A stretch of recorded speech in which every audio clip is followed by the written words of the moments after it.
Hello, it's Dr. Cortex here, and you're listening to Raw Dogs, one of my favorite podcasts. So keep listening. Who knows what you'll find out?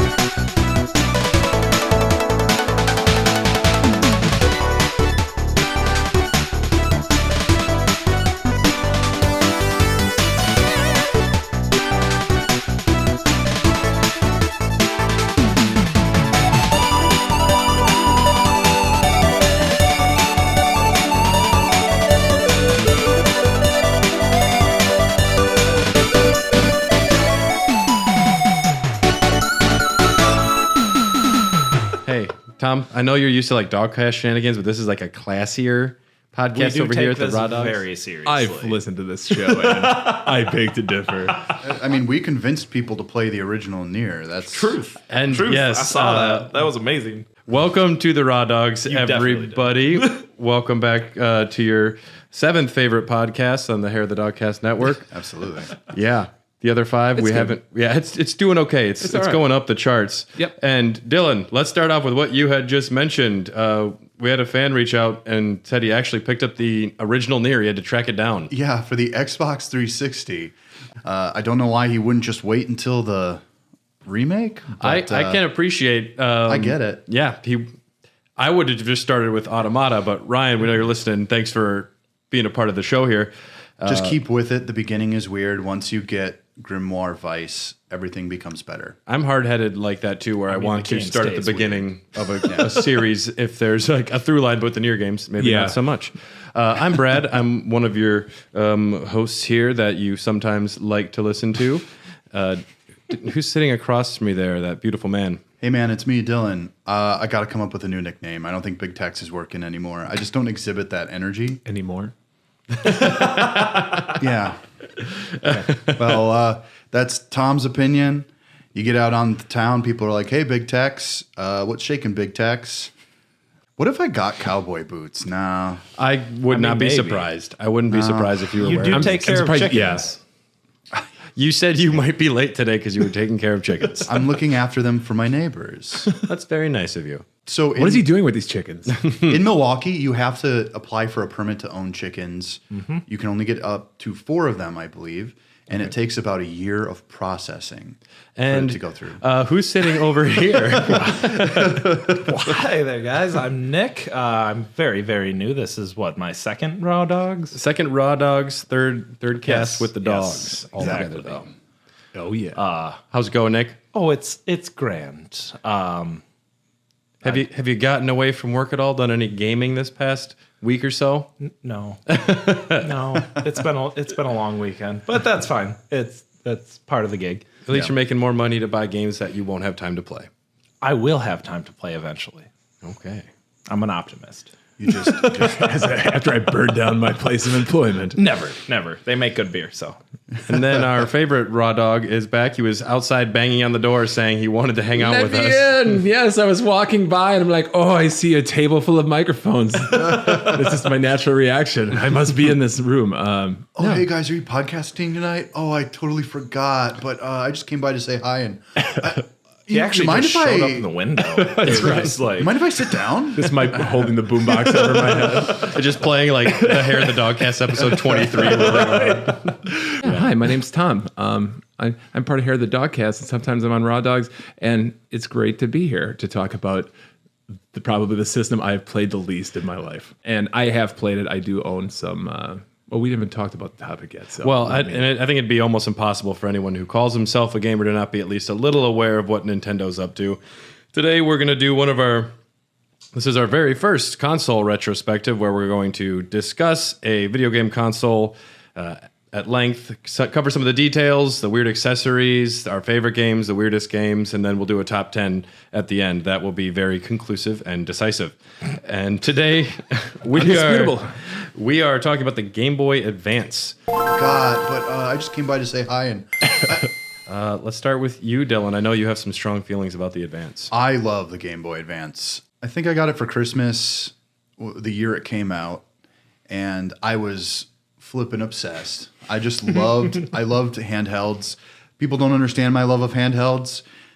I think it's why, to me, the Switch is the best video game console ever released, because I'm going to call this the successor, or the Switch is the successor to the Game Boy Advance. Yeah. It's got the same kind of panoramic look to it, and it's basically just a better Game Boy Advance in the palm of your hands. There's just something magical about it. Wasn't a fan of the SP, actually. Yeah, I have some different feelings about the SP as well. You like to not be able to see your games, or Well, it's a lot less. It's a lot less comfortable holding onto the SP. Yes. Cramps. Well, to me, as a young child, you're holding a Game Boy at some point with the 4 AA batteries, that big monster, and Nintendo rode that out for like over 10 years. The Game Boy and the Game Boy Color, but they were very much based on the same lasted to hardware. about 2000, unless you were buying Game Boy Color games. So I do have to ask: Did we all have the light purple see through? Yeah, right. yeah, Good. see through. The definitive Fantastic. worm light. Yeah, you no, mean. it's the best one. It's indigo so that the boys feel comfortable. It's not purple. It's not purple, Mom. Hey, purple is the best color. Here on the table is my original Game Boy Advance, the purple, which was very, very Flat common. purple, yeah. Yeah, flat purple, very nice. Nick, yourself, were you a Game Boy Advance man? Oh, absolutely. I would actually say that my Game Boy Advance is the second most played console that I've ever had. Nice. Other than the collective time I put into a PC, which is just unfair because, Yeah. It's only behind the PC. Yeah. I was connected to my Game Boy Advance for a long time. I didn't get SP or anything like that, so until I couldn't put the new microchips the into DS. the thing, Yeah. that was when I was out of date. So Wow. Yeah, I remember one of our first to-go shifts, you had brought your Nintendo Switch to work outside. I'm like, damn, this guy games. You ain't fucking around. The ADD is real, so I need to keep my brain busy. Tom, you said I've seen your GBA tattoo. Yep. I mean, I like the logo. Yeah. I got a Game Boy Advance right when they came out. I remember, I think it was in a Funkoland or maybe an EB Games, and saw one on display, and it had the Super Mario World version for Game Boy Advance playing. I'm like, oh, this is kind of... So what? This is neat. And So of course, it was in was like this a on well-lit launch? room. And I'm like, okay, it's fine. Was it on launch? It was like a pre-launch model. It was before the Game Boy Advance was actually released, and they had like a kiosk. Oh, so you got the Super Mario Brothers 2 port? Super Mario Advance, Super Mario Brothers 2. The Mario games are all... Yes, I think it was Mario 2, but I did not get that game. It's the game that was playing on the demo version. Okay. So I was like, oh, this is pretty cool. So I got a pre-order, got that, and got one game, I think, for it. So you got the system, and then how many games did you wind up playing? I got the original Game Boy Advance, and I got Circle of the Moon, Castlevania Circle of the Moon. Wonderful. I think I might have gotten, was it Aria of Sorrow? Aria of Soul. Yeah. Okay. And then I got the SP later when that came out, thinking like, oh, finally a light one. I'm going to play this all the time. Got it with Metroid Zero Mission, and that was it. And we can probably talk about this later, but I did use the Game Boy Advance as a peripheral to other things. Very More nice. so Yeah. You can control vibrators with it, actually. Is what You can make a lot you of know great it? chiptune songs Yeah. if you're like an EDM guy. Yeah. I think it's got like radar. It got some really weird things going for a while. Yeah, but I remember my first experience with the Game Boy Advance when I got it. I picked up, must have been Super Mario Advance 2 or 3. Because the second one was 3. Yoshi's I believe. Island. And no, the 4. 4 was Super Mario Brothers 3. Are you fucking? Oh, Yeah, you're I hate- right. yeah, that was Mario one thing World that was made my 2. brain- Mario World was 3, I think. No, are you sure they did Yoshi's Island? I don't know. before? I'm probably wrong. Well, I don't know. Their naming That's- conventions make no sense. It had me confused because I didn't own a lot of Nintendo systems at that time in my life. So I'm like, whenever I would talk about these games to people, they just immediately were like, you don't even know what you're talking about. I'm like, but I do. I played the game. Mario has a cape. I swear, in 2. Yeah, I was blown away first time seeing it. I was in the back of the minivan holding it up like to the sun as my parents were driving, and I was like, this looks like a Super Nintendo, which was a very common thing you'd hear from a lot of people. Some of the facts, But it was better. It was better. It was more like an in-between of that in the next generation. It was more equivalent to a PlayStation. Yeah. It was a 32-bit 32-bit, console. right? Yep. Or handheld. Yeah.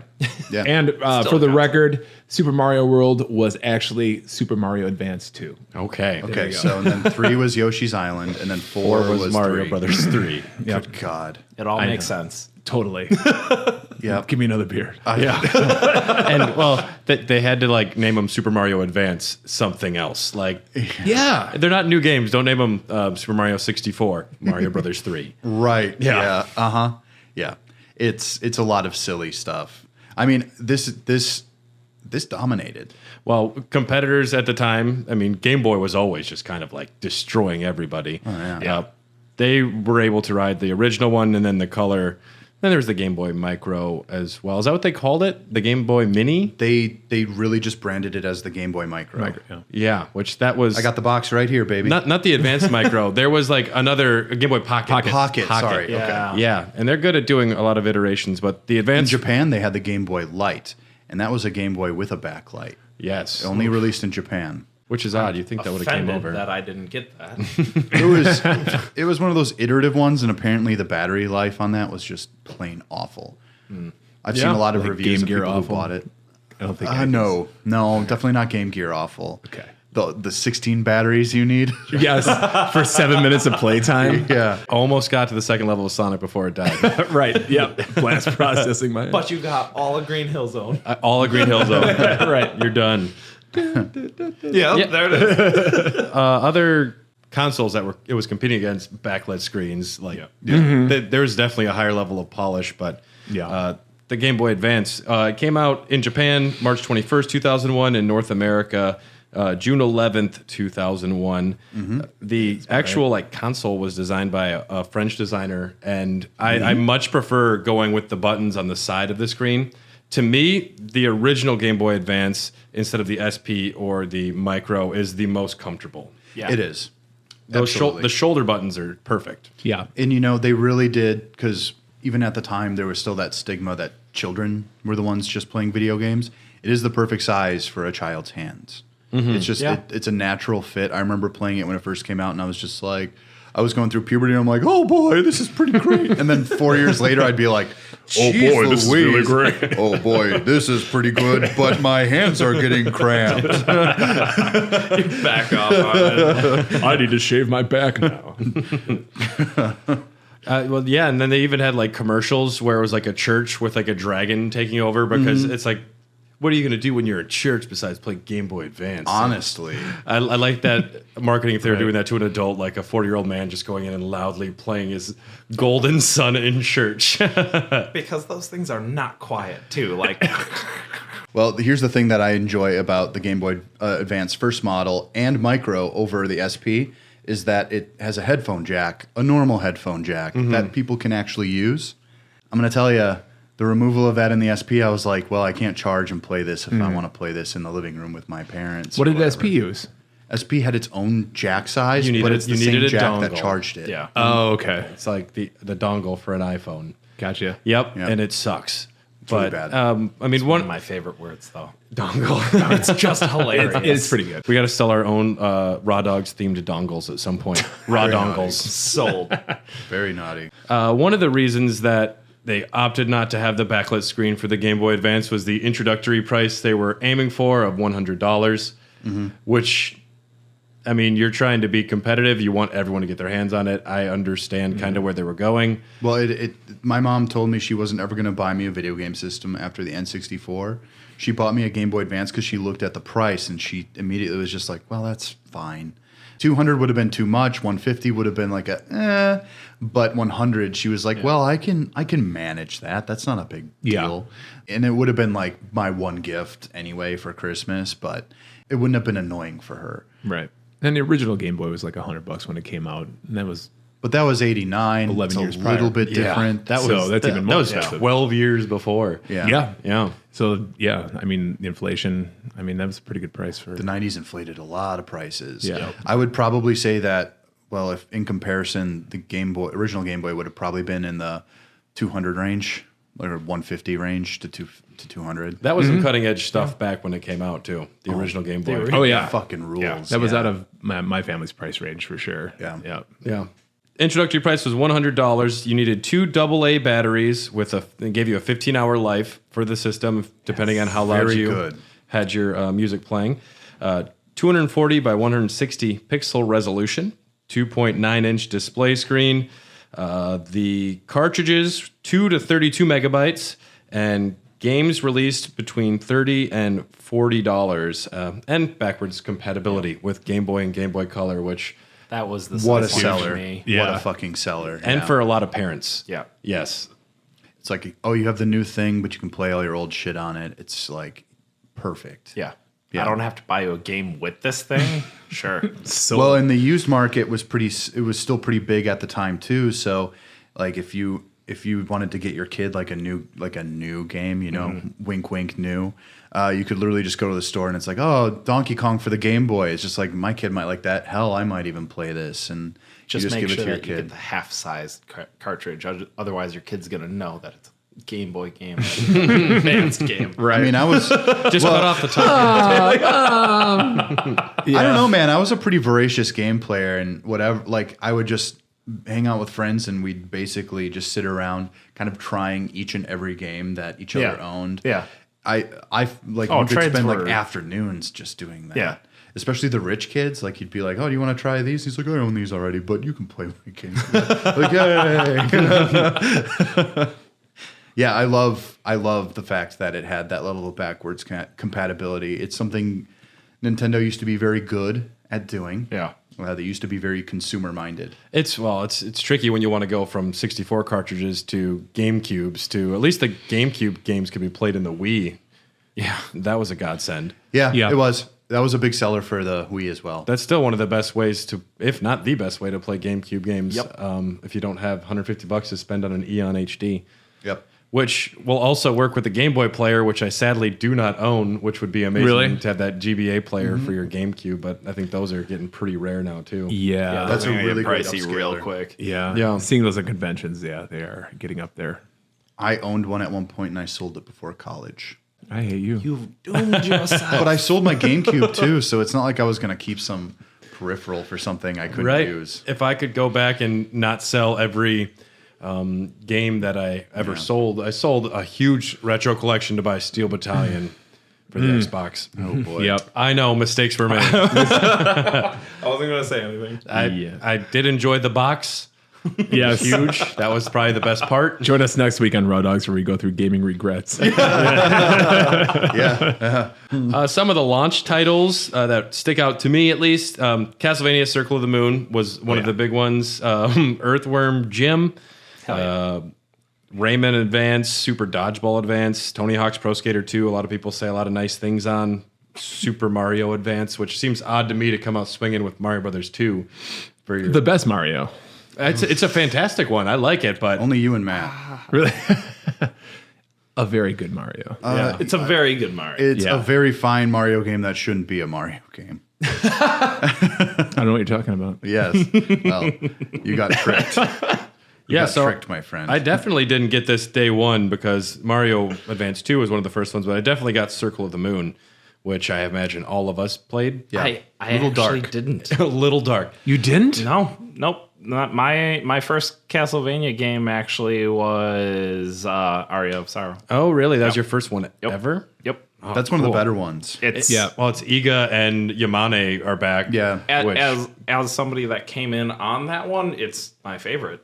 Like, It's very I good. will happily put that down because it gave you superpowers and it let you be ridiculously awesome. Yeah. it added I can a think lot of- Symphony of the Night on the run, like on the go. Yeah. It's so cool. Yeah, Yeah. definitely the best Game Boy Advance one. A lot of customizability and collectability, which was fun. Yeah. I Yes. loved that. I fell in love with that one specifically in its sequel for the DS. Yeah. Yeah. The Dawn one of for Sorrow? the yeah. Yeah. Dawn of Sorrow was Very good. absolutely astonishing for me as a kid. Yeah, Circle of the Moon was a little dark though. That was, I mean, there are some people that said it's actually unplayable Yeah. if you are not Yeah. on an SP or Yeah. something with a screen. That's not wrong. It's not wrong. Notoriously- I can't even imagine playing it on this. I mean, Game Boy well, Micro. I mean, I'm sure it would look great on there because the game is It beautiful. might, yeah.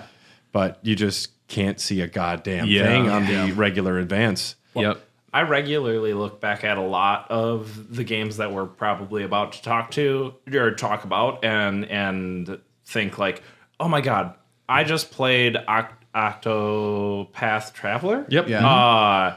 Which reinvigorated like pixel art and the way that art style is done. Right. It's And great. I would love to see some of these older games remade in that style. Agreed. Zhuzh up their soundtracks, give them the love on the graphics, and let it shine the way that the developers had in their head, rather than the way that they had to do it. Yeah. It would be fun to see some of these games come out again, like now on Switch. Oh God. Oh yeah. Absolutely. I feel like they're just waiting to drop Game Boy Advance Classic. Classic. Yeah. Well, no, not a Game Boy Advance Classic. I feel like they're waiting to drop The Game Boy Advance collection. like a virtual, like, you know how they do for the NES and SNES. Yeah. I think a lot of those games are already on like Game Boys and stuff like that. But Game Boy Advance, they've already upscaled a ton of them for the Wii U, and they look pretty damn good. Why not just Go the whole way. Just combine a bunch of them and then just put that on the Nintendo Online service. I just think that could really be a game changer. It's just a license to print money. yeah. People will buy them. People want them. I mean, if the like movie industry has proven anything at all, nostalgia pays. Yeah. So Yeah. Oh yeah. yeah. No Right new now. ideas. Yeah. They're remaking Halloween again. Right. Yeah. What was that? Yeah. that's Which was Halloween 14. Yeah. Yes. They remade Halloween 1, but then they remade the newest Halloween is You Halloween want to go 2. down this rabbit hole? It's It's just Halloween called 2. Halloween. But it's just called Halloween. We're not talking about the Rob Zombie Halloween. No, and Halloween Kills will be the new Halloween 3. It's like the Mario Advance series of games. Halloween Advance 4, Halloween 3. Did you guys actually play any of these launch games? You know, Not a lot of them. Oh, Circle of the Moon for sure. Circle of the Moon, I played Namco Museum quite a lot because it had a really great collection. They're still trying to get away selling that shit for almost like, I believe, $20 to $30 on the eShop. Get out of here. I had it for the Game Boy Advance. I could literally go on eBay and get the Namco Museum for probably 10 to $15 on the cartridge. yeah, those games are pretty old. Yeah, but I mean, I'm slowly coming out as a kind of a Namco stan, I believe, on this podcast. I talk about a lot of Namco games. I have a lot of weird memories about them. Otherwise, I played a little bit of Rayman Advance. Yeah, me too. Yeah, that's fun and weird and silly. It's cool, except everything is so centered on Rayman as like a pixel character. Yeah. You can't see where you're going. And it's the same problem I had with Sonic for the Game Gear. It's just if you focus too much on the character on the screen, you can't see what's coming or where you're going. They don't. Yeah. They don't give you a lot of room on the Game Gear. Game either. Gear, yeah, and horrible fucking screen blur. Oh yeah. Unplayable. Yeah. They call Not that great. an after image because he's moving so fast. Yeah. Ooh. Interestingly enough, they released the Game Boy Advance SP about 2 years later. And do you guys know what the SP stands for? Special. Super Plus. Special. Oh, dang. That's what I've been called as well. The clamshell design, which would become a staple for handheld Nintendo systems, unless you got that wonky 2DS, which is still great, but like doesn't fold. Yeah. Right. I've actually heard good things about that.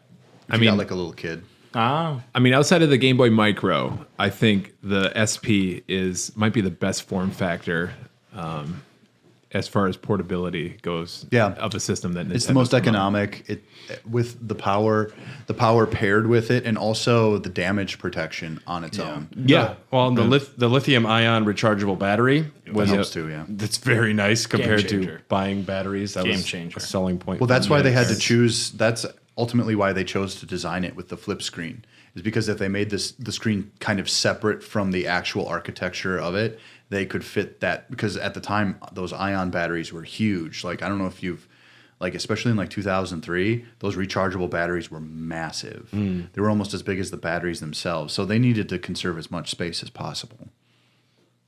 Yeah, SP was very nice. 18 hours with the lights off with the a full charge, 10 hours with it on. That's really good. That's really good. Huge step up. And we mentioned before the adapter for the stereo headphones, which was unfortunate. Yeah. Nintendo brand headphones. The first model, the AGS-001, had a front lit screen and is Yuck. noticeably dimmer than the backlit screen, which is the AGS-101. If you're listening, you don't know which SP model you have. It's in the top left corner on the back of your console. The one that I have is an AGS-001. I'm like, so I was curious how much nicer the other one would look. Interesting story about how I got my SP. I don't know where I got it.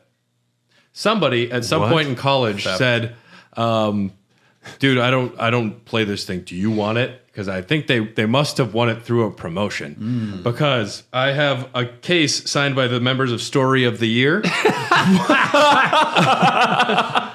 And That's all I have. Will you sign this? well, they won it through some sort of promotion. Amazing. The actual SP was signed as well, but if you play it, like the signature's amazing. all wiped off, but the case is still signed by the Story of the Year. So somebody won that and was so Right. disillusioned that the case was still in good shape. Like, I don't want this. You can have it. Story of the Year. They are the band that. They have one song. Yeah. How's it go? It's, It looks like a song called "Until the Day I Die." Might be their It's Until the day There it is. I die. one of those. Okay. Spill this- My Heart. I can't even Followed by forget. "Anthem of Our Dying Day." I'm seeing a pattern here, guys. You know what I Wow. love is the original. It's really uplifting music. Yes. And of course, there is another model that came out in 2005. Oh, the Game Boy Micro. Micro. Which I always coveted, and I had a job at the time. I could have fucking bought it. Like I could have just been like, oh yeah. But then I had a DS, and a DS basically performs all the functions of a Game Boy Advance. It really does. So it was very odd Yeah. that they were like, "This is the new Game Boy." It's like the DS plays Game Boy Advance games. Yes. Yeah. We have three pillars: Game Yeah. Boy Advance, DS, GameCube. Yeah. Yeah. We're not leaving it behind. Well, that's exactly what Notice they how said about a lot. off balance all of those. Right. Yep. That's what they fucking have said about the 3DS when they made the Switch. They're like, we're still going to make things like this. It's like, no, you're not. Yeah. If you What want to would be play, the point of splitting your What idiot believes play you? base? if you want to play the original Pokemon on a system that is the size of the original Pokemon game. Because you can't do that on the DS. They can only can't- play advanced games. No, you This can't- one can't play This that. can only play advanced games. Okay. Well, That was also kind of a non-starter for people as well. It can't play color and it can't play original. Do you know anything about the e-reader functionality or some of the other things, or do those work on there? Or no. No, I like it as an oddity, and I am a fan of freaks, and this is like the freakiest little thing, and it's just so nice to have. I have one in really great condition. It's nice. Yeah, We're It's looking the- at it right now. It's the Super Famicom edition. it's It's the here. 20th anniversary of Mario, and it's in stellar condition. Is it a Famicom? noise. Because it looks like a Game and Watch edition. Famicom. Okay. Yeah. So sometimes it whacks out. Yeah, there we go. There it is. There you go. There's the intro song. Here, check out how nice that screen looks. Oh yeah. Oh, that is beautiful. Though. It is Yeah. very And nice. That's very crisp. Well, one of the things that they don't tell you though is that it's such a small screen. It's still easy to read like RPGs on it.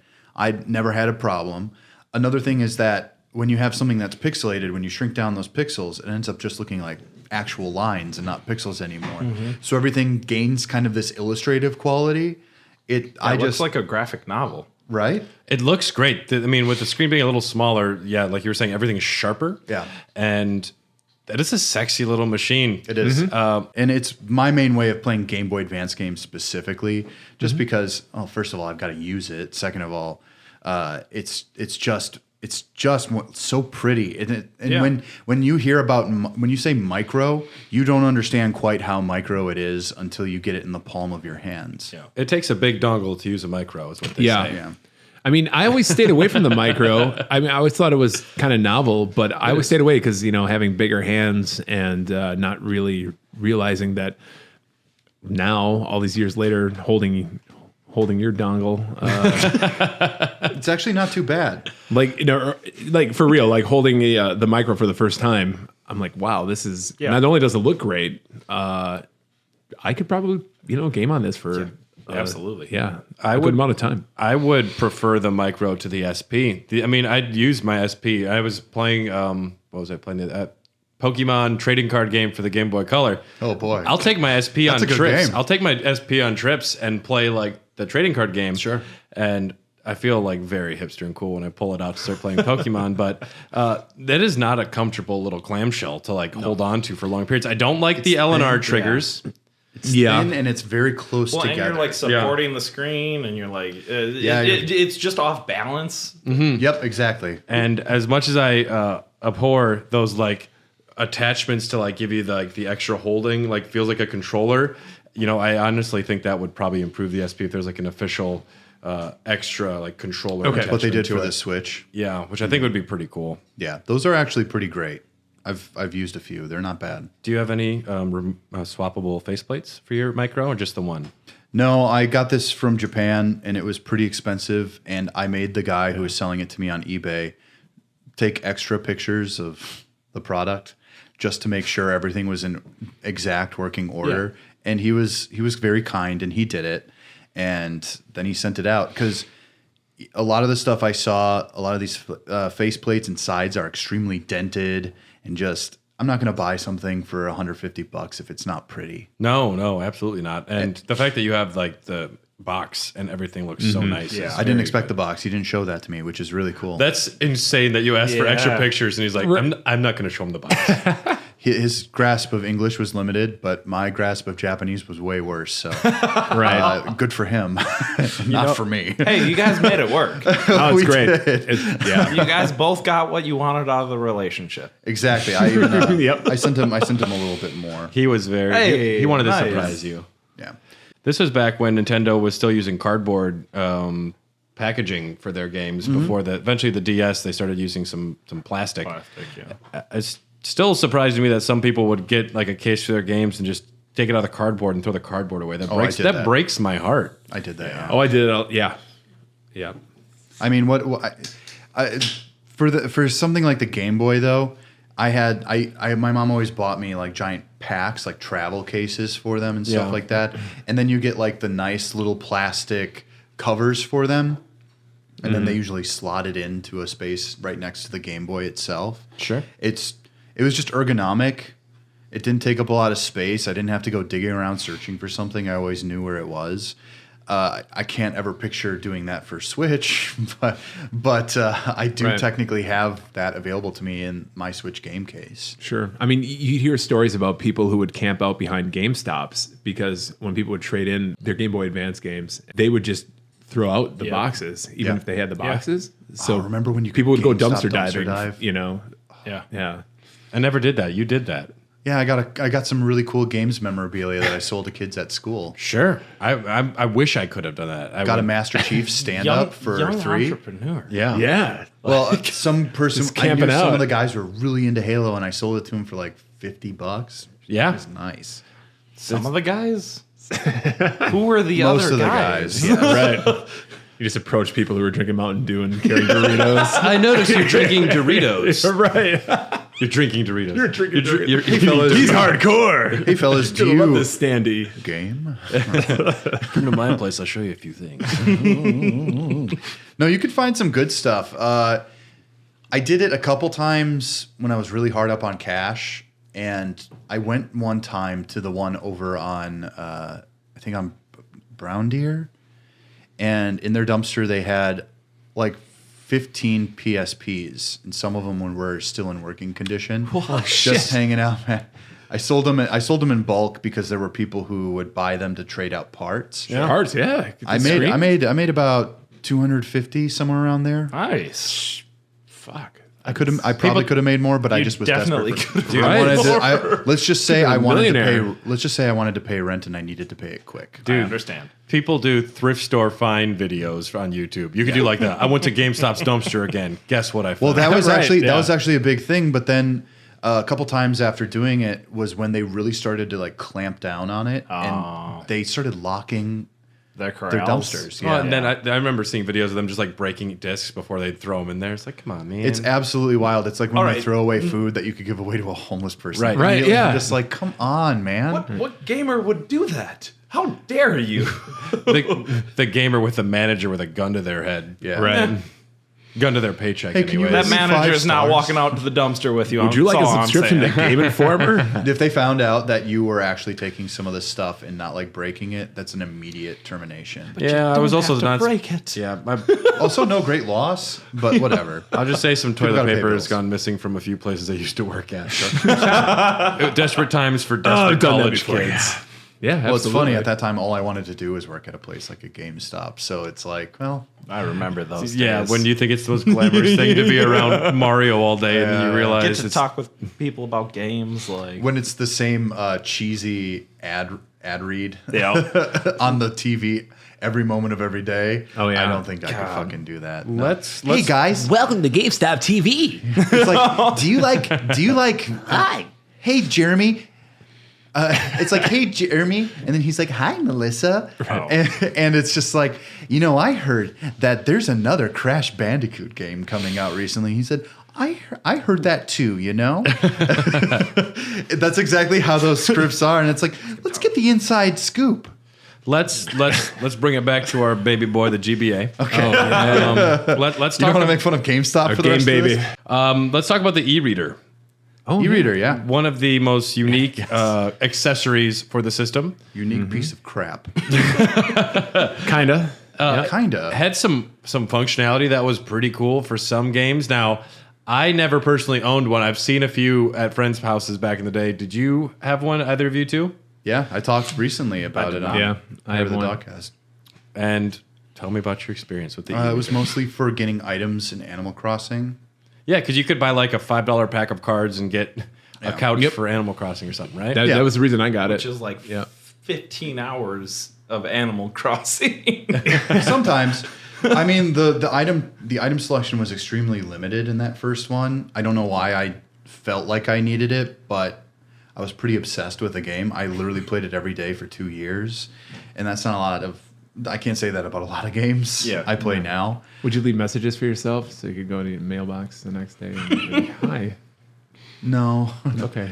my villagers actually liked me, and they'd send me letters themselves. But I had friends. I had friends, thank you, All right. Okay. Great. except for my pet parakeets. Apart from the Animal And Crossing, the raccoon. the raccoon's important. Is that Tom Nook? Yes. Yeah. Okay. He's I'm a a gamer. horrible. He's a horrible bad person. man. Yes. He's a bad Get man. in with it. Actually, he says, "Oh, you came here with nothing and nowhere to go, and I'm going to give you an interest-free loan on your house, and you can pay it back whenever you want." Yeah. I'm sorry, dude. That's not a bad deal. Yeah, but he puts you very in And what's his like obsession with bells? I don't get it. But if fishing could really make me that much money, I'm not going to lie. I might become a fisherman. Yeah. A few red snappers, a few zebrafish. I think we're ready to go. Oh, I'm sorry, striped. What are the name of it? Striped barred knife jaw. And sorry. So- and this is a deep cut. while you're doing this fishing, you could also bring your NES cards for your e-reader, scan 5 Yep. different cards in, and Yes. play an Yep. original Nintendo game. I because had it- balloon fight. I had Balloon Fight on what 5 or 7 cards, or I think don't it even was know. 6, and I don't quote We'll me split on the that. difference. But they had bits of data on the side of the card. Yeah. You'd have to scan them in one at a time, just right, and then you'd have all of the data for a Nintendo Yes. game. And just right. You right. You had to be just right. You had to swipe it at Could not read. right speed. Yes. You had to do like they literally show you how quickly you should be doing it on screen as you're doing it. Right. Yeah. Like they'll show like a little animated like doing it too fast. and it's like we couldn't read that. Start over. Yeah. It's like I don't know, man. I could in Animal. It's funny because in Animal Crossing, that first one, you could get up to I think there are like 15 NES games hidden In the game, yeah. and you could just get them, and then you suddenly have an NES library as you're playing. And Balloon Animal Fight Crossing. was in the game. And Balloon Fight was in there. But So- somehow I got the cards for the fucking game anyways. But can you picture like whipping this thing out on a road trip and just bouncing around and going swipe, Right. Yeah. swipe? I think it looks better on top of the original GBA. It looks a little funny coming out of the bottom of the SP. I've heard that if you're using it on the Game Boy Player, it's actually the best because it's real locked in and stable coming out of the bottom of a GameCube. Sure. So you had the NES games. You actually, for Super Mario Advance 4, Super Mario Brothers 3, it would give you new levels. You could buy a pack of new levels for Mario Brothers 3, which is actually cool. which is really cool. I guess the Wii U. I never owned it. That's like a legit expansion pack That's great. of cards. And yeah, that's like you're buying this card. Like I got the toughest level, boys. You want to see this card? That's if it was cool, that's what it would be. Well, as long as it's not Lost Levels quality, I'm good to go. I guess the Wii U or the Wii Shop, one of them has Mario Advance 4 on there, and it's got all of the card levels available, which is pretty cool. They had to. That's Yeah. good game preservation. That's nice. And we had mentioned items and designs in Animal Crossing. You could get new trainers to battle in Pokemon, which is kind of fun. That is cool. I mean, yeah, I just. They could really expand that to be something fun. Like you have the holographic, like ultra hard trainers, and if you beat them, you get like a special item. That'd be cool if they went that route. I don't think they did. For the most part, yet. So these games have become more and more for babies. It's not just that I'm getting older. I swear to God, No, because Pokemon Emerald is a legit harder version of Red, Leaf Green, and Fire Red, and also Alpha Ruby and. I'm sorry, Ruby and Sapphire. They weren't called that at the time, but it was an actual. This is probably the hardest Pokemon game. Is Emerald? I was my favorite and also my departure from the series actually because I picked what came after that. Was that Black and White? No, Diamond and Pearl. Diamond and Pearl. I did not enjoy those. I picked my starters. I got to the first gym and I was just like, this is. There's no innovation. There's nothing to give to the loyal players that have stuck with you. You know, you should really go back to Black and White if you ever get the chance because it actually does all the innovation. Yes, but back to Game Boy Advance. We'll talk Pokemon another time. Yes, absolutely. You could get mini games, and including the exclusive version of Mario Party that featured 64 different cards. There's like its own Mario Party for the e-reader. Okay. Which is I've never played it, and people said it's actually pretty garbo, but yeah, I've only heard bad things. But it seems I like that they tried. The rarest e-card was from a promo pack E3 2002, and it was a Kirby card that said whether or not you won a prize, and that is the rarest e-reader card to get. Can you imagine having the winner one? Shit, that must be worth more. Let's mention the Game Boy Advance video. Not really an accessory, but a style of cartridge that they had. Oh, yeah. Yeah. There wasn't a ton of them. There was maybe 3 different Spongebob ones with like 2 episodes each. Yep. I actually have one of them somewhere. Yep. We should put it in that micro. Yeah, we have to. That would be cool. Yeah. I'll borrow it to you. But then there was a few other. They actually got a full. They also got they got the full Shrek movie on one of those. Not only that. There is another one, which it's Shrek/Shark Tales.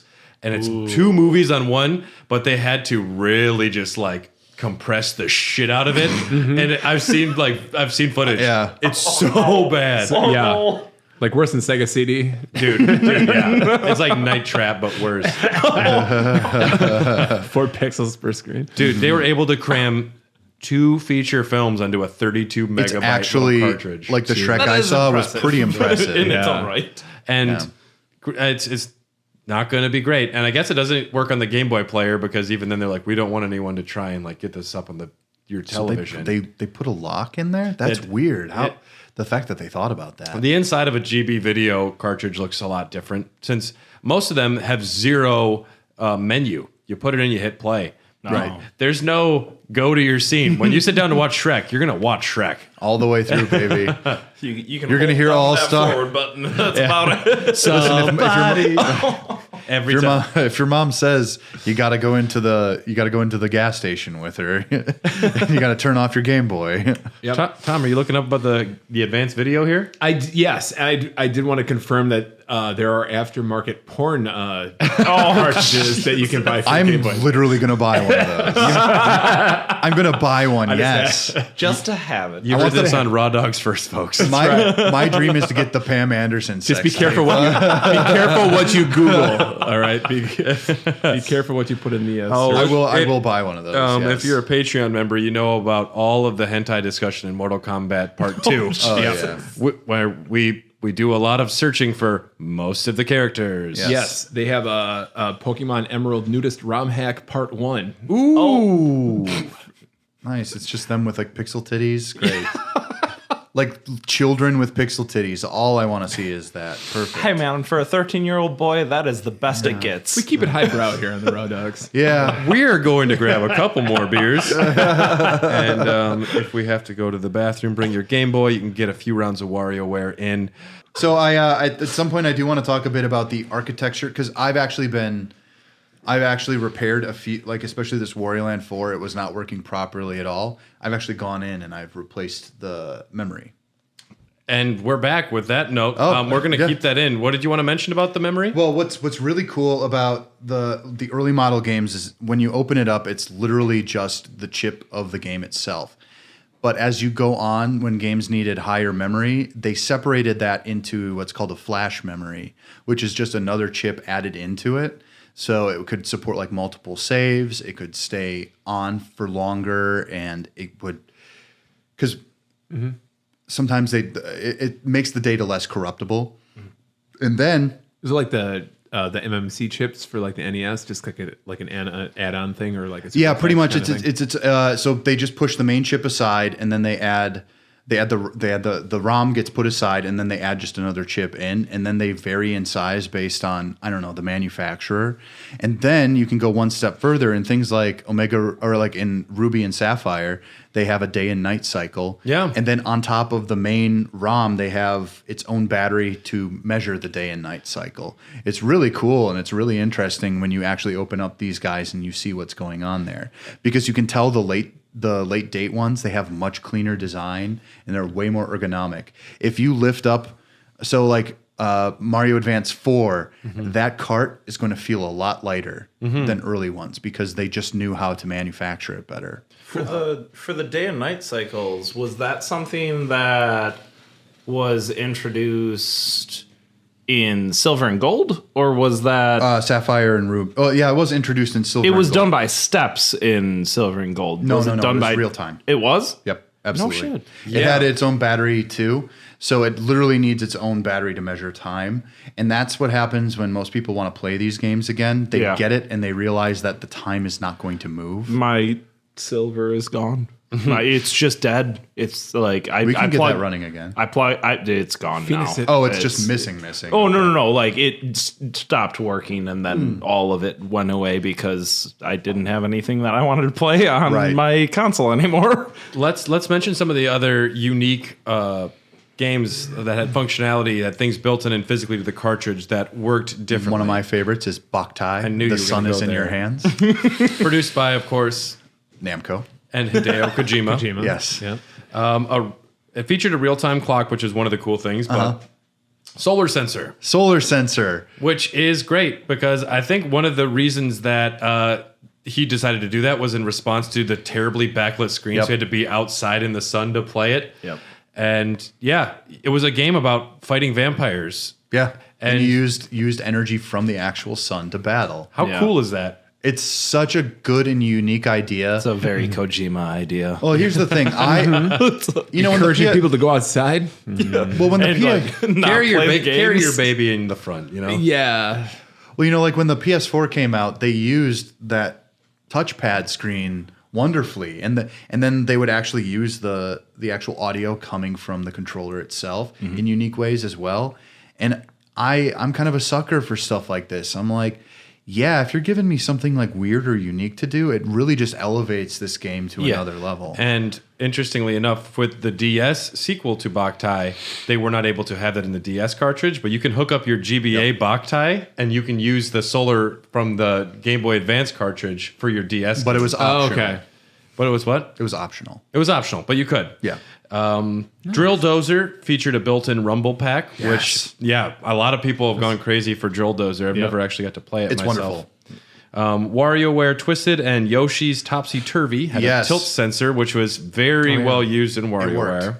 Then, of course, we cannot forget to mention the Gluco Boy, only built and sold in Australia. That's right. Built for diabetic children, this rewarded kids who managed their sugar levels by allowing them to play the game.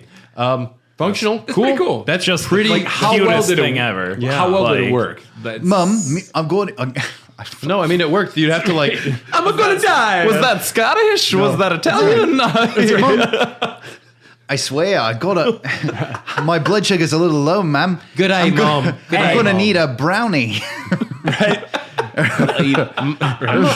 It's hard to do in a straight accent. right. Mario's gonna be real pissed. He's gonna be cross. You just He's gotta, gonna get tits up with me, Mom. you gotta take your New Zealand and just put a little bit of molasses in it, and you got it. Perhaps more bogan. For all of our Australian fans, I lived in New Zealand and I love Australia as well. I lived in Invercargill. You will know what that means. He talks like this all the time. Let's talk about the other like super cool accessory for the Game Boy Advance, the GameCube link cable. Oh yeah. Hell yeah. Now there is so much Tingle me, function- baby. Yeah, I just want to be tingled. The only the tingle tuner, as some people call it, the tingle dongle. This is the main reason that Final Fantasy Crystal Chronicles remake that they did doesn't fucking work and it sucks. Is it because you don't have? Well, You can't this do local. You needed for Crystal Chronicles. You needed to play multiplayer. Everyone to have a Game Boy Advance and link cables, which ended in a GameCube controller port. Yep. And everyone's like little menus would be down in the Game Boy Advance when they were playing. So you could hold secrets from people. Yep. And you could also, that's how you controlled your character, which is super cool. I had a team of friends. It was Tommy, Ryan, Tyler, and Zach, depending on who was around. And we beat the whole game. It was super fun. Great experience. But what doesn't work about the remake? So you can't do it locally. You can't just get you can't even flip controllers on their sides and just play with a group of people. You know, it's a shame it doesn't have the That functionalities. really does suck. That is just that's completely abhorrent. They're charging $30 for this game, and I have to play it with just random strangers from the internet, and I have to queue into There's dungeons. no matchmaking? There is there's no, matchmaking. There is, but everyone's got to have their own fucking Switch. Yeah. Okay.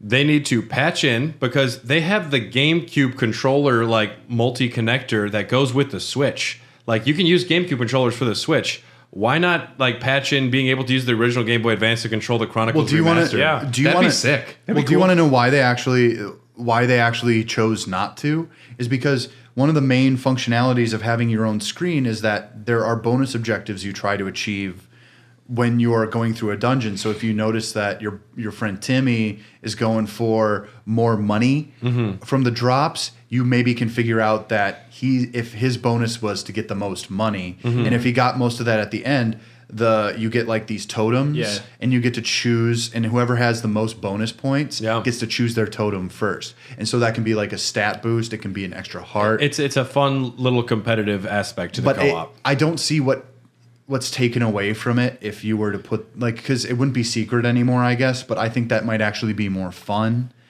And I don't know if you pause on screen, it pauses for you. I don't know. The phrase that you just said actually describes some of my like favorite genre of games, which is competitive co-op, where yes, you're working together, but you are absolutely rewarded for being better than everyone else. Oh, yeah. You know, like you get that extra bonus, and then during your next playthrough, things are harder for you. That allows the game to have that flex, that classic Nintendo rubber band effect. Yeah, exactly. But way less in your face than, Mario Kart's blue shell. well, the blue shell is the equalizer. The true equalizer. Yeah, no, Let's I love it. Let's talk about another the other main 4-player Game Boy Advance cable GameCube game. Legend of Zelda: Four Swords Adventures, which this is one that I didn't play, but I've heard nothing but good things about people that did spend time. Yeah, never played it.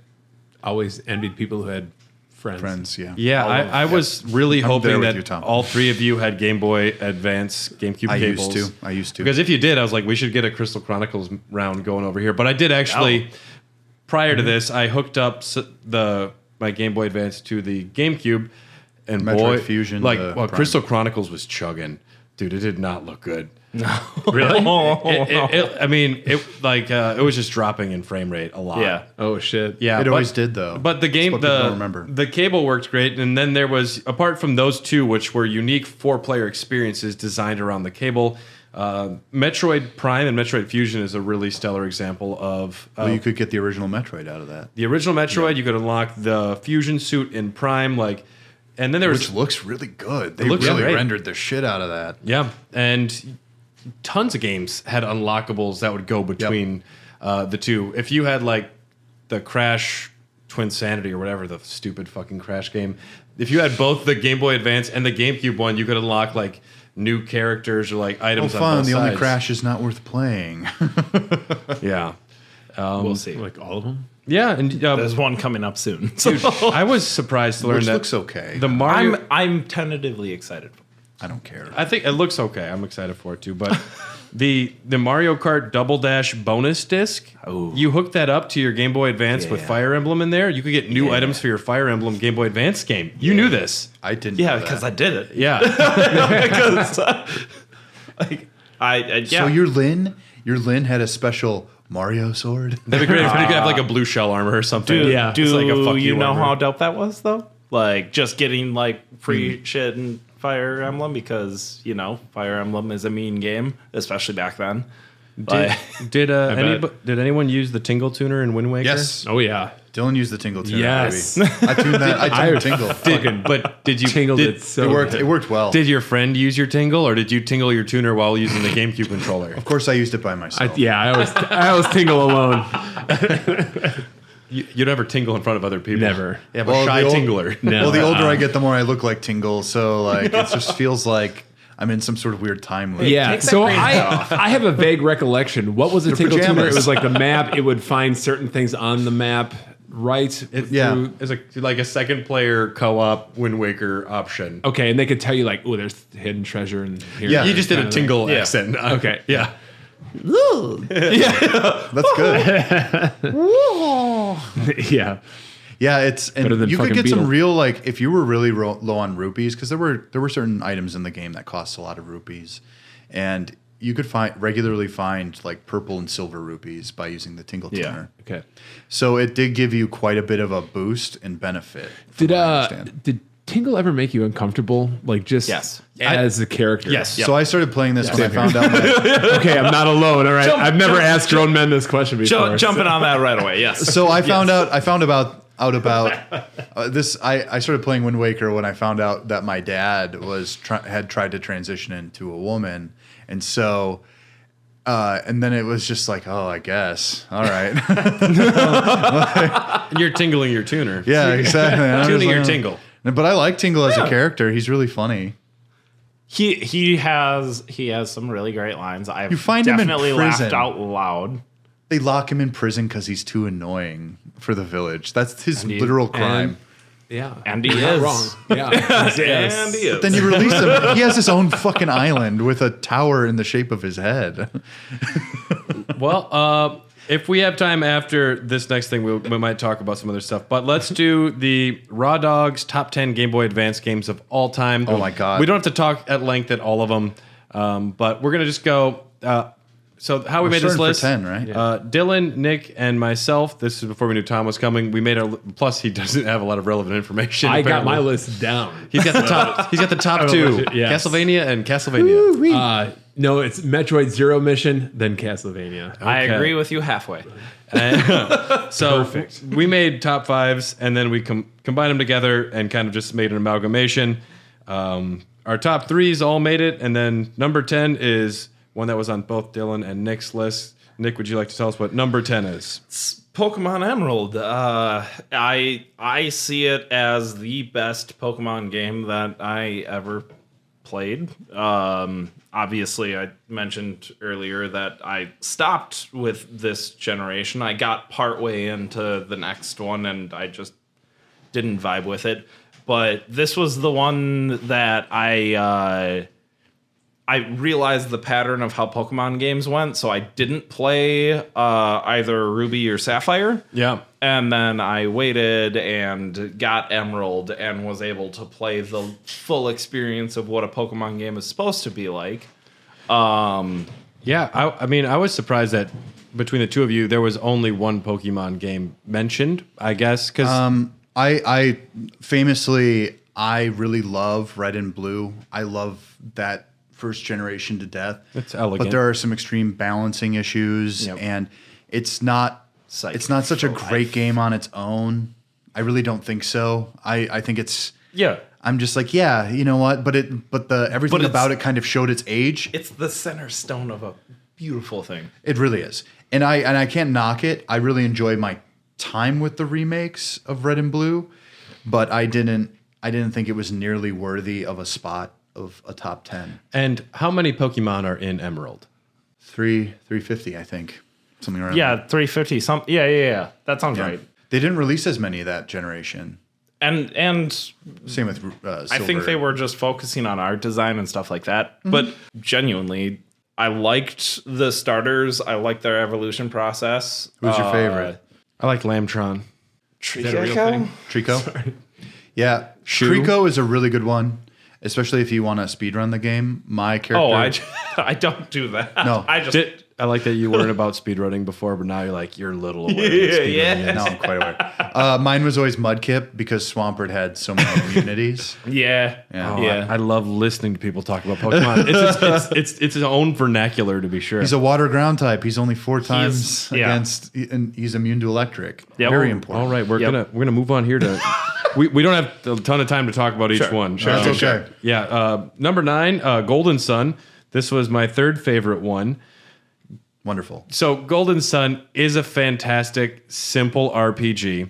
Now, looking back on it, it's like I don't remember a ton of things. I remember you get your Jin. There's 4 different characters that have like different affinities for your Jin that you discover, and they have different skills. And I think the strongest point, some of the strongest points for the game, one of them is that there's puzzle solving in the dungeons and around towns where you have to use your unique magic skills to alter the environment, which is very cool. Very cool. It's really dope. And that's something that I didn't see don't remember a lot of before.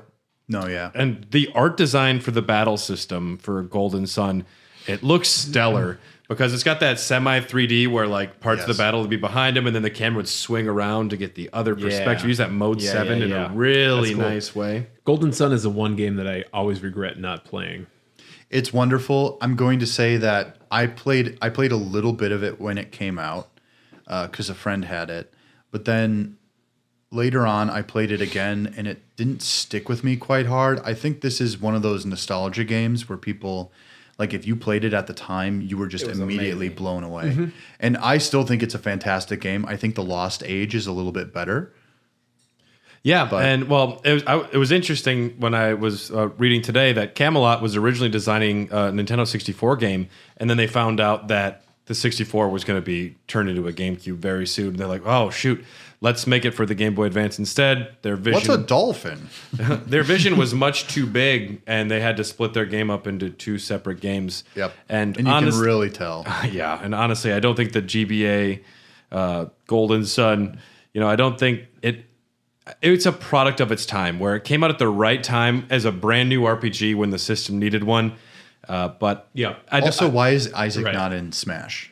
Well, people want it, and at least he is a trophy, and he's a fucking annoying trophy. That assist trophy has beat the shit out of me more often than I'd care to admit. Probably the sign they won't make a character out of that. But they want you to hate the character. But if we're really reaching for ARMS characters before something like Golden Sun, which was kind of a big hit, it was kind of a sleeper hit. What do we have for number 8, Dylan? Oh my God. Advance Wars. Advance Wars 2 Black Hole Rising. That's literally what it's called. Advance Wars is fantastic. It's a lot like Fire Emblem, but you're dealing with troops, and their HP is literally the amount of troops. You're going around, you're capturing cities, and you're building up your production and how much money you're making. Like every move as a day passes, right? No, in no, Advance no. Wars? No. It feels It very. doesn't tell you. It's not days. It's very proto Total War, honestly. It is truly. And in this one, it's the sequel to the first one, which the first one is absolutely fantastic. But 2 is where they literally, it's one of those games where they ramp it up right away. They're like, we're only going to get you in. We're only going to hold your hand for a few rounds this time, but we're going right into it. There's something called the Black Hole Army, and they just arrive out of nowhere, and they've got like all this advanced tech, like giant like metallic goo creatures that are so hard to destroy. You literally have to throw your troops at them until they're destroyed. The fog of war is a wonderful thing. Fire Emblem does it sometimes in some battles. Yeah, they do. IS does something in Fire Emblem where they like to theme it medieval style, so they bring in like fog, and that's like a new twist on the battle. But it's not as complex as how they use it. No. So the fog of war is literally what you can't see because you literally would have there. no idea anyway. So you have to have like scouting units go up into the mountains and take a look, and then they can see all around, and then they might get killed, and then it's literally some of the best strategy I've ever played. I didn't realize It's peasants in Age of Empire. You have to just send them out. And the exactly. Good luck, bud. Yeah. I didn't realize that Advance Wars was a sequel to a game we didn't get in America, Famicom Wars. Yeah. Yep. Which that was kind of interesting Well, to me. it's more like a spiritual sequel. Yeah. Okay. This was definitely, they spent a lot of time on character designs, character animations. So you have factions that are kind of based off of real countries. Like America has like Andy, Emphasis Mac. on the cunt tree. Am I right? Hey-oh. Boy, cunt. Oh boy. Hot take. Political. GBA, dude. God bless America. Dude. Coincidence? Yes. Yeah, I love this game. I wish I still owned it. I've been trying to find a decent copy of it. This is one of those ones that have actually gotten pretty rare. And let's move on here to number 7, the only remake to make it on the list. It's actually the first way that I played this game, and objectively, in my opinion, it might be the best. It is. Way to play this game. I have played the original version of it after, like, post playing the Advance. Tell us what it is first. Final Fantasy VI Advance. There we go. And this is Final Fantasy 2. Just joking. Like, Final Fantasy. Final Fantasy 12. dare you. Final Fantasy Advance 7. Advance 12. Yeah. 6, Final Fantasy 2. FFT 2. A3. Tactics. Yes. 6 Advance. Over 372 days. Kingdom Hearts is staying out of this top 10 list. I don't fucking care. No, this was one of arguably my first introduction into a story in a video game that I like actually started to care about the characters. You're introduced to a lost girl, and that's all you get at the beginning of the story. And it is just her and this person that's trying to help her that's, to me, always seemed a little shady. Locke? Come on now. Hey, he's kind of a thief, you know? He might steal her heart. He's a treasure hunter, bitch. That's what he says. But we agree the best original character. Phantom Thief. But you're talking about Umaru is the character that you cared about, right? Yes, exactly. No, the Final Fantasies on the GBA, especially that almost its own trilogy, the 4, 5, 4, and 6. 5, and 6, yeah. It's the first way I played 4. 4 is... It's phenomenal. Yeah. On the Game Boy especially, like... But I do have to give it to 6 because Kefka. No, yeah. Well, I think 6 is a much better game, period. Yeah, you missed Final Fantasy month. We had a whole You should month. listen to our rankings, because I had to really go to bat for 8. No one liked me. Hey, no. No, I mean, we still liked you. It's just you were horribly wrong. We just didn't like you as much. Stuff. Yeah, exactly. It's just when you're ranking them next to one another, it gets tough. Like, So did. 6 Anyway. Advance, everyone agrees is like a super fantastic battle system. Story is Yes. groundbreaking. Everyone mentions Here's- how unique the characters are. Oh yeah. What were you going It's to say? organic. It feels right. You Exactly, don't yeah. have to. There's no trying to build your party. It just sort of happens. I'm more curious, what is special about the remake to the original? So it's two things. It's twofold. One is extra content. There are in those three, that kind of Game Boy Advance trilogy, they added in extra dungeons with like they literally like just reprogrammed stuff in. So like if you were a fan of these before, congratulations, you have like these really difficult end game dungeons. Second of all, loading times. Yep. They're snap. They're like whip snap quick. Which- and For an RPG, immersion is so much of an issue. Yeah. So sitting there and waiting for 5 minutes for a loading screen really does take you out of it, especially with these top-down, very pixelated RPGs. well, these random encounter, especially random encounter games, Yep. Yeah, where some- it's you have to sit there and look at a black screen for 3 seconds. It does add up time wise. Yeah. So I think most of the GBA remakes and a lot of just the new games made for RPG wise and strategy wise were very forgiving. yeah. You only have 5 minutes. Can I save in the middle of like a Final Fantasy Tactics battle? It's like, yeah, sure. We'll give you like a soft save. Well, I mean, like with It battles, shuts down your game, but yes. Yeah, but I mean, absolutely. they added like some more savability to a lot of games, which it's true. God bless them, you know. Yeah. Well, they figured out that gamers need to stop every once in a while. Yeah, this isn't like when we're sitting at home and have nothing to do for 10 hours straight. Number 6, Metroid Fusion. Metroid Fusion was, I think, another one that was on all of our I lists. think everyone's list. Yeah. Metroid Fusion is fucking fantastic. Now, I actually played this one before I played Super Metroid, which I don't think anyone would argue that Super Metroid is probably a superior game. But this is the first, it's the first Metroid game that came out since then. We had a long hiatus between Super Metroid to Pronounced Metroid. Metrod. I always pronounce things wrong here know, on the dude. Raw Dogs. It's a Okay. classic joke that happens here.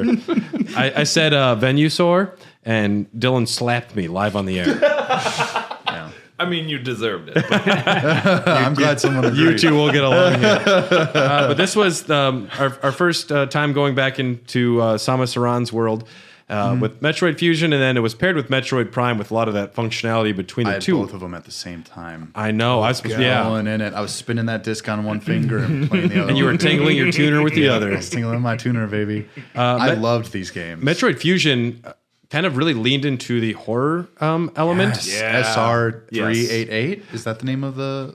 Yeah, that sounds right to me. And you know, it's amazing that they're able to on this little GBA system convey horror, just like the fucking thing looks at you. The SR388 illustration. is like that face the is- eyes with the glowy eyes. when it just shows up. You're exploring, and all of a sudden you're in this like other little part of the screen, and the SR388 is Yes. coming for you. and then it says escape. You can't fight them this time. And you're like, oh god. Time to go. Yep.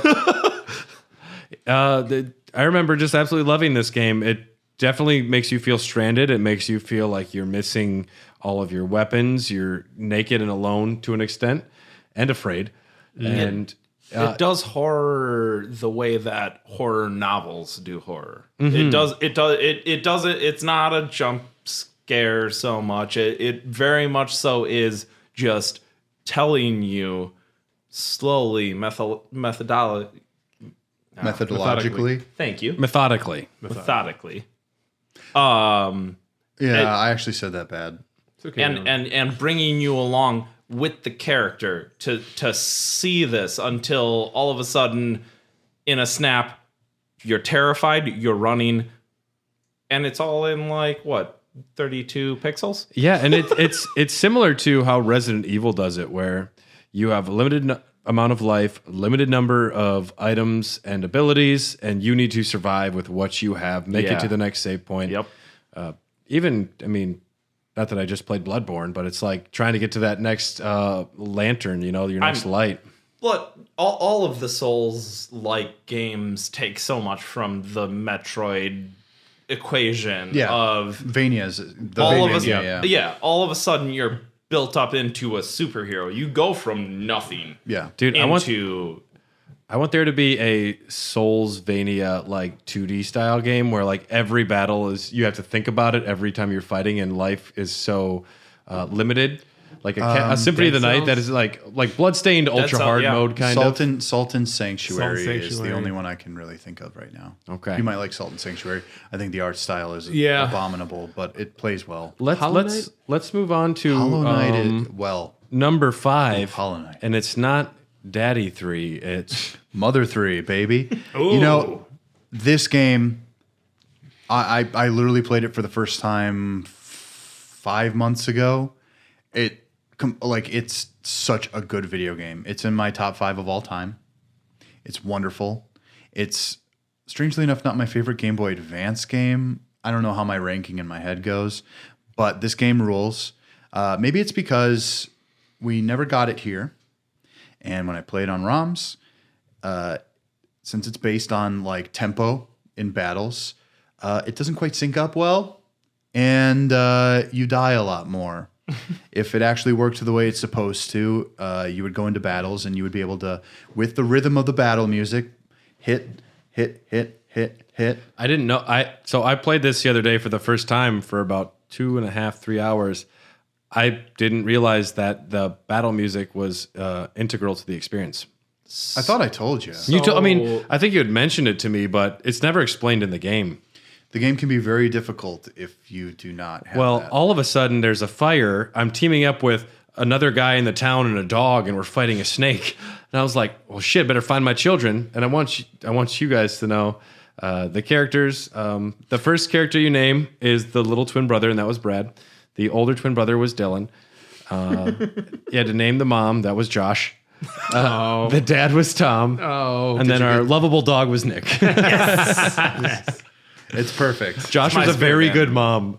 Josh was a very good mom. And then, it was fun playing as Tom in the forest fire. Tom in the forest fire, where you break through houses and you fight bats. Yep. Yeah. This game, welcome. This game, I will say that its first 25% of the game is not stellar.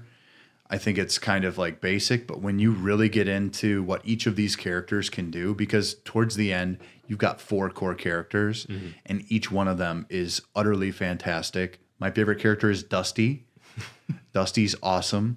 And then second place is Salsa, the monkey. Well, and something that the Earthbound Mother series does really interesting is bring RPG elements to the everyday life. Yeah. Which is fun. Yeah, it's based off of like these psychic children mostly, yeah. And annoying Smash Brothers characters. Come on. I mean, annoying is one word for it. Effective is another. Yeah, that's true. And if you're not effective against those annoying characters, then you hate them. But they are, they're just good. They're interesting. And I appreciate the influence that Mother and the Earthbound series has had on gaming, because it directly gave us Undertale, which is arguably one of is absolutely one of the greatest undertakings that any indie director has ever taken as far as gaming goes. And it's officially on the books for a Raw Dogs episode, since you said that. I haven't played it, but I've played Undertale, baby. we'll talk about that. It's a lot of fun. I'll play it again. I can only recommend this game so much. The only problem is that if you want to play it the way it's meant to be played, I don't know, man. Just keep begging Nintendo. Yeah, I mean, you can't. I don't know how it hasn't happened yet. It's genuinely. If they re-release this on the Switch tomorrow, it will be one of their best sellers that they've ever had. Yeah. Release it for $30. I'll pay it. I will literally. How many weebs would buy that? It's one of those games where you see it and you start playing it, and it feels really strange and weird, almost Twin Peaks like. Yeah. When you get into it, when you really figure out what's going on, and you allow yourself to feel the emotions that these characters are feeling, it has completely Japanese transforms storytelling. you. Yes, it's episodic almost. It has that thing where they take on very massive human issues, but they do it in a nonsensical way, and it makes sense still. Okay. Like, Let's. So it's not beating over beating you over the head with the theme. There's going to be a Mother episode. It's a bit Persona. And then we'll if, do if you've played Persona, Dream where Daddy. you definitely understand what the author is trying to tell you, Yep. but it's all done with the undertone. Okay. Let's move on to number 4.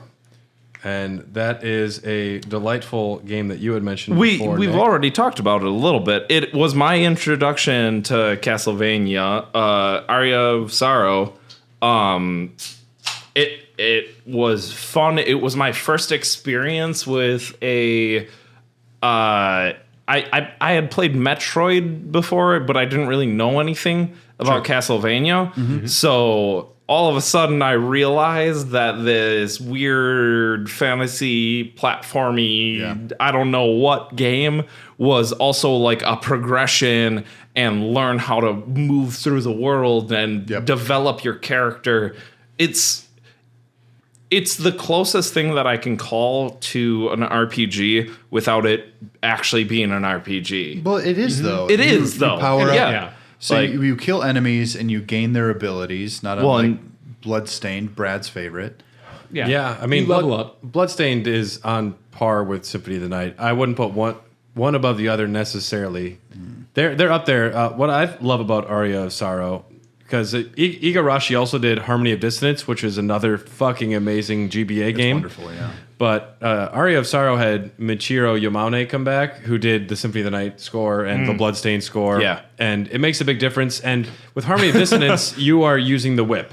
Yeah. You are using the whip. And with this, multiple weapons. That was the thing that I realized why it was accessible for me. Because I went back to try and play Castlevania games, and after being Dracula, no, I do not. I do not want to whip.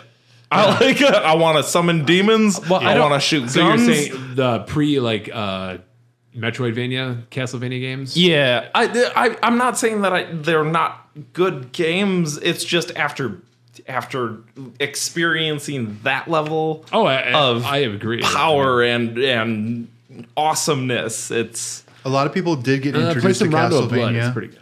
And through I Symphony liked of the Night. I liked Harmony of Dissonance in that you could at least customize your whip tips, the tip of your whips, and just the tip. that was something. But bite. Aria of Sorrow was, I think, the closest to a spiritual successor to Symphony of the Night we had gotten up to that point, and probably Oh, for sure. arguably the best one until Bloodstained. There's going to be some people want to talk DS. Oh, Maybe yeah. on that Come point. on. I mean, they're. Sorrow. I guess I guess I'd have to revisit those. But I remember Dawn Aria. is quite a step up. Order of Ecclesia. Oh, man. I didn't like Ecclesia. Really? Yeah. Neither did I. No, that was getting too out there. You guys are just crazy. I'm just yeah. kidding. I actually didn't play through it. So Yeah, you're an ecclesia. oh, well. So I'm an Aquarius, so the Game Boy Advance didn't have any new Mario games, but his arch nemesis did get a lot of love, and our number 3 comes from him. Well, he only got love once, but I'll tell you, I'm a huge fan of the Wario Land series. Wario. The Wario Land series is, for some reason, for me, Mario doesn't translate well to handheld, for the most part, but Wario completely does. Wario is all about slow, it's not slow, but it's less fast gameplay where you're solving more puzzles and you're going through the environment in kind of odd and shifting ways. There's a lot more environmental interaction. Like Wario Land 2, you wake up one morning, your castle's being invaded, and so you have to flood the castle, and you do that a certain way, and then it changes the way the environment works. Mm-hmm. And with Wario Land 4, the one I'm talking about, they completely revolutionized level structure and everything about it just sings. It's wonderful. There are bees, and you don't realize that the bees are supposed to sting you, because when they sting you, you bloat up, and then you fly up towards the top of the levels, and you can do different other things. Yeah. And it's all about finding 4 shards of a gemstone, and then finding this little key ghost who can unlock the last portion so you can escape. So if you get all of the gems, there's 4 of them for each kind of theme, you can face the final boss of that area. Okay. And it's just so good because you can miss stuff. And there are side things. What motivates Wario? Greed. Yep. Greed motivates Wario. He likes eating onions. No, it's garlic, you fool. I do this Garlic. every time. No, but it's greed. Like literally throughout the levels, you get bonus points for finding certain types of treasure. The more treasure you have, the more bonus points. Wario as a character is so much more interesting than Yes, Mario. he is. Absolutely. Mario, I mean, and Mario used to be are better. Yes, Yeah. Well, Luigi is a million times more interesting than Mario, in my opinion. He has a character. Well, Mario is Luigi's Mickey Mouse. boy. What are you going to Yeah. do? At least Yeah. Donald got Duck ups. has. Well, I mean, opinion. Mickey, of course, is one of the Keyblade wielders, so we could talk about that for a long time. I haven't played any of them. I'm gonna fuck you up, Ansem. I'm gonna win. Hey, what are you compensating for? I became aware of the Kingdom Hearts series at 2, and I was just like, nope, not even gonna touch that. Like, That's just Were not. you so smart, dude? The only time we're gonna have had good parents. the only time we're having Josh on the Raw Dogs for sure is the Kingdom Hearts episode. God, we're going to ask him so he many can questions. explain. No. So we're gonna set a bottle of bourbon in front of him. Guys, yeah. Yeah. Let me tell you about Xehanort. So Also known as who? So I'll say that Wario has a more depth of range for his moveset.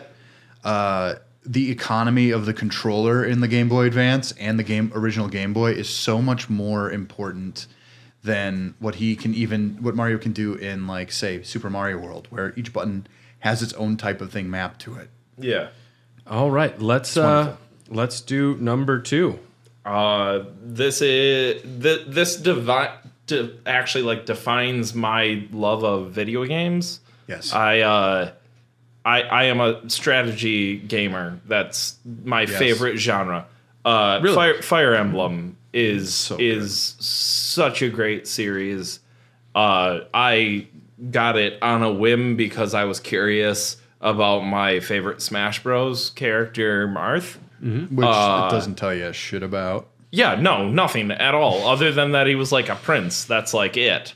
Other than like nothing. But I got the original Fire Emblem released in North America, and that was Just with, called Fire Emblem. Yeah, it was with Elliewood and Hector, by the way, my dude. Hector rules. He's the one with the axe, right? Yeah. Okay, and then there's Lynn, and she's kind of the fast sword wielder. I mean, she is my first anime girl crush. But he just likes green hair. I do also like green hair. All right. Tell us more. But Tom's going to be wearing a green wig tomorrow. It's unrelated. I just think it's a cool color too. the thing that Fire Emblem really did for me was it gave me a little bit of respect for video game characters, because previously all of my characters were completely untouchable. Right up until I played Fire Emblem for the first time, and I lost 2 of my characters right away. Yeah. And then I went into the next game and I was like, hey, I'm missing some people. And that was the first time a video game Was that the Sacred Stones? actually punished me. No, that was just OG Fire Emblem. The storytelling, looking back on it, was basic, but for my pea brain at the time, it was epic and legendary, and we were fighting dragons, and I was losing my friends. I love it. I love all the Fire Emblem games. Play Fire Emblem if you haven't. It's great. And that was number 2. We're going to go right into number 1. One thing the Game Boy Advance clearly does very well is strategy RPGs, because we've had Advance Wars on here. We've had Fire Emblem on here. We didn't mention Tactics Ogre, which is another great one that's on the system. I've always wanted to play it. It's so hard to find. But we're our number 1 game, one that we all put on the list, is Final Fantasy Tactics Advance. Yes. I'm going to open up this discussion by saying I have my brother's Final Fantasy Tactics Advance cartridge, or at least his save was on my cartridge. That motherfucker, Brian, I know you're listening, put in over 100 hours on this game. God You damn can it, Brian. easily. God damn it, Brian. You can easily put that much in. Anyone that picks up the game is tempted to do that. It's less than 32 megabytes. Like, how amazing is that? Is that they can put that big of an experience and depth to a job system and a character and a story? Well, let me guess, your main replayability. That game defines replayability. Yes, it's so good. And this was on all of our lists, and I wasn't like surprised, but for a lot of people, this is not like for people who really love the first Tactics. A ton of them really don't like this game, and I wonder if they've just got a fucking chip on their shoulder because it's not the sequel they were expecting. Yeah. No, it's not that at all. The story's fine. I know the chip, and it's the fucking judge system. Oh, they don't like the judge system? Get out of here. That makes it interesting. That's what pissed me off because I just want to play the game, and then all of a sudden, like, oh, you use this skill. I'm like, come on, man, I'm just fucking trying to play a game here. No, but like I that's hate- It makes that's it the like strategy game. And it was, I know they were trying to like kind of segue into like a 12 type thing with the judges.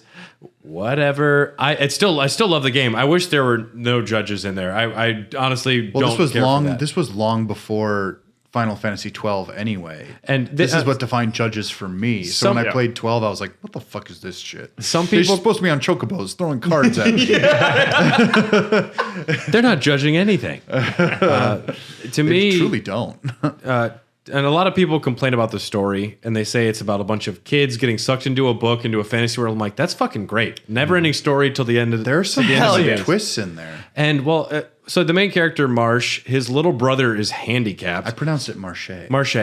And don't he, know if the- and I he don't has know a which one's friend whose father is an alcoholic, and they get sucked into this world, and all of them mute and symbolism. Yeah. Pretty good, right? Yeah, and they get sucked into this fantasy world, and his handicapped brother can walk, and Mute's dad is the badass Sid character, and a lot of them like, maybe we don't want to go back. And Mute's like the emperor. And honestly, and then the bad guy is Mute's name backwards, like, oh. Twin. I didn't see that one coming, Nilbog. Yeah. Oh no. I don't know. The story, I think, is actually fucking really interesting and rich, and It's very fun. It's very fun, and a Like- lot of people they scapegoat that to whatever wasn't else working for him. But Who doesn't like Mont Blanc? he's great. Mont Blanc's great. Everyone agrees with that. Best black mage in the world. that bad? Okay. Again, sorry, Vivi, and then I Mont Blanc. was about to slam that down. Vivi, bitch. yeah. I'm sorry. She is the best. He was riding his chocobo and held the Vivi card at Dylan right there. Oh, now I have to just die permanently. You got a yellow card. Yeah, I got it. If I could. Sorry, I was. What? If I could find you now. That's yellow card, right? I don't know, but we're gonna cut in the story of the thought you year were song. gonna do, like, Cher. We're cutting story of the year in right here. Okay. Well, that's perfect. Final Fantasy Tactics Advance. Tom, did you play it? Wonderful. No, you didn't. I was not a Final Fantasy Tactics guy. You couldn't have. I have the PS1 one, and I'm like the opposite of you. I think I'm not a big strategy gamer. Oh. Play Total War. Yo. But Then you're a strategy guy. I guess That defines strategy. yeah, you're right. Yeah, I don't know. I think I was looking for a Final Fantasy game when I played that. This one actually. you were I'll say looking this for an then. RPG. This might actually be more yeah. accessible as a strategy game to a person who didn't find the first Tactics to be. And I've heard that all that before, great. and I believe you. Same I thing with like actually like Advance this. Wars. When Yes. I Yes. started reading the reviews for that when that came out, I'm like, ooh, this looks interesting. Advance Wars is I hear there's a very reboot good. coming. So I really hope so. IS is doing really good right now, so Well, they realized Haven't- for what Wargroove has been selling on the eShop. yep. Okay, that's basically telling them like, oh, there's an actual Market there's a for their this. product, and also they just killed it with Three Houses. So They murdered with Three Houses. Okay. It was my game of the year. So I loved it too. you have 8 games of the year right now. that was Last our. year we did a whole thing about okay, it. We yes, did a you're show. We're gonna idiot. hey, Yes. we're gonna do Dylan's top 20 games of the year. Yeah. Well, I'm the one who's playing the new stuff. Thank you. So that Oh, gee. Thank you. that was our top 10. I'm gonna open up the floor. Each person can have 1 minute if they want to talk about another GBA game or anything GBA related. Tom, I'll start with you. You have a minute. Do you want to talk about anything? You know, I wish I could have spent more time with the GBA, listening to you guys. you've kind of been going through games that I remember reading about while I had a GBA, but at the same time, I was not into handheld gaming so much at the time. The thing I will say is GBA, you are not the Gamescom, so I salute you. Dylan? I literally, during quarantine, hunted down a really good condition Game Boy Micro because I said to myself, I'm going to be a GBA collector. And I haven't found a lot of great deals online. It's really hard. You really got to put in those Serial bids. killer, GBA collector. You got to really put in those bids and you got to really be paying attention. Otherwise, like I've got most of the games I would want. I've even got like Link to the Past, stuff like that. For me, this is my way of playing a lot of SNES games. Yeah. This introduced me to SNES games because you can't, at the time, you couldn't just be like, Mom, I want an SNES. Well, that's like $75 used. So these days, yeah, it's the Game Boy Advance, and I think it introduced a lot of people to Nintendo. So, Including yourself, Nick. What else would you like to say? Absolutely. I'm just going to send a thank you to Nintendo and all the developers that made all of these amazing games. God, I hope they listen. Because honestly, like, you kept me sane through some weird bits. So, Yeah. thank you, game developers. You guys are all amazing. They kept you sane through 32 weird bits. Yeah. Yes. 32 with 32 good at bits. At least. Yeah. a bit is a year. So, For my minute, I'm going to bring up Kingdom Hearts Chain of Memories. Imagine disappointment personified in one cartridge. You took the story of the game I played previously, you turned it into a card game that I couldn't understand. Then in retrospect, I got it a little bit. Still sucks. yeah, it's pretty good. Play that in Kaitos if you want one of those. Fuck you, Chain of Memories. That's all I'm going to say Wow, about Brad. that. You just actively talked bad about a Kingdom Hearts game. Oh, I hate it as much as I love it. And for Raw Dogs 100, when we do the Kingdom Hearts lore, Is it going to be 100? I don't know. We'll see. That's a ways away. Well, honestly, I can't. Well, it should be for that music one. So that was our GBA episode. If you want to reach out to us and tell us anything about your favorite Game Boy Advance games, anything you think we might have gotten wrong, or games that we shit all over that you do appreciate, Tom, where can they reach out if they wanted to reach out to us? You can go ahead and visit us on Twitter at HotDogcast. Go ahead and email us. Yeah. hearthedogcast@gmail.com. And I don't know, Instagram, we're everywhere. Yeah, we've been getting some reach out from fans from Instagram, which is great. Hear the Dogcast. Dylan, if they wanted to support us, how can they do that? They can do that on patreon.com. We've got many tiers depending on how much you can afford. The lowest is 1. It's like a tip jar. But once you hit 3, you can get it some bonus content. It's absolutely fantastic. Lots of cool stuff. Yeah. Lots of cool stuff. Absolutely. Early access, higher bit rates. Higher pay rates. If you want to hear Bloodborne Part 2 and Mortal Kombat Part 2, that's the only spot you're going to be able to until maybe like the end of the year, because we have a full lineup. We get pretty nutty in Bloodborne 2. I think we really dive into this shit, and it's definitely one that I've really appreciated. It's really good. Nick, I know you're new to this whole call-out thing. Anything you want to add? I am not on social media. I apologize about that. Don't. I've never been there. If you ever want to get a hold of me, just send it at Brad, and that's how I'm going to handle that. At least until people are demanding my attention, and then maybe I'll do that. Never compromise. Sooner or later, we're just going to have a Nick fan page. It's going to be huge. Yep. I want to see the fan art of like Nick and Dylan like office spacing me as a fax machine. Damn, it feels good to be a gangster. Or it's us stringing bindles to get on a rail car. Become hobos. There we go. Special thanks to executive producers Mark Nenow, Mark Nenow, Tyler Keller, and Brian Ward. Without people like yourselves, we wouldn't be able to make not negative dollars on this podcast. We do have a new way of moving the equipment around, and that's because of people like yourselves. So God bless you. Thanks for supporting us. Thanks for listening. Recommend this to your friends if you think they'd enjoy this show, because you listened this long so you didn't hate it, or you're like spite listening, which is cool too. Tell your friends that you hate us if you think they should hate us too. I've been here the whole time and I kind of like it. That Dylan guy, just talk about how much you want to punch him. Say, listen in. Just figure out how hard you want to punch him too, and then we can compare notes.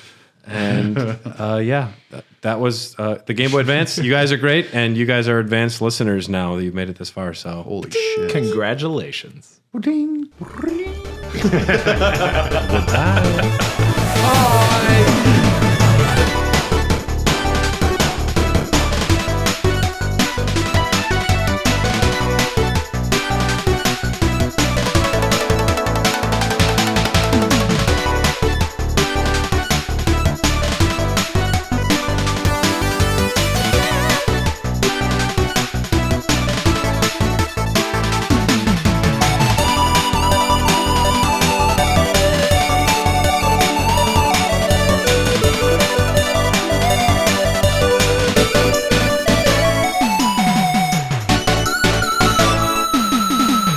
My name is Marche. I am a warrior in a land called Ivalice. Can you please help me destroy the crystals so I can leave? You may call me Ritz, but you may not use my sword, spells, or magic without asking.